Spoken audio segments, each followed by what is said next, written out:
Sakrete Plug-Tight est un produit hydraulique à prise rapide et sans retrait conçu pour réparer les fissures et les surfaces qui causent des infiltrations d'eau. Ce produit permet d'arrêter immédiatement l'écoulement actif d'eau à travers les fissures dans le béton ou la maçonnerie.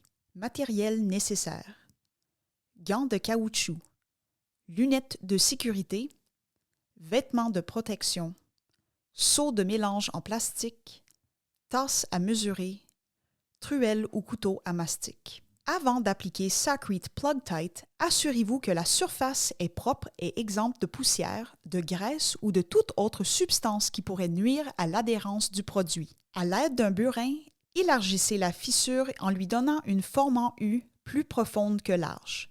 Évitez de créer une forme en V. La forme en U améliore l'adhérence du produit et la durabilité de la réparation. Les dimensions recommandées pour l'ouverture sont d'au moins d'un demi-pouce de largeur par 3/4 de pouce de profondeur. Utilisez ensuite une brosse métallique pour enlever tous les matériaux détachés. Sakrete Plug-Tight est conçu pour être appliqué sur des surfaces humides.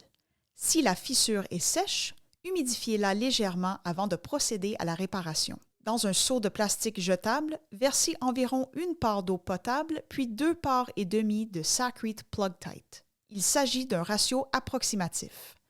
Mélangez rapidement et soigneusement en ajoutant assez d'eau pour former une boule de matériaux souples et malléables. Comme le temps de travail est limité à 3 à 5 minutes, mélangez seulement la quantité nécessaire pour une utilisation immédiate. En portant des gants de caoutchouc, passez le mélange d'une main à l'autre jusqu'à obtenir une consistance souple et facile à façonner.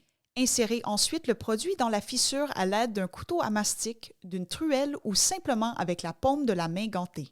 Dans certains cas, il peut être nécessaire de maintenir le produit en place pendant 3 à 5 minutes pour arrêter complètement la fuite. Une fois la réparation en place, lissez la surface afin qu'elle soit au même niveau que la surface environnante. Nettoyez la zone et retirez tout excédent de matériaux.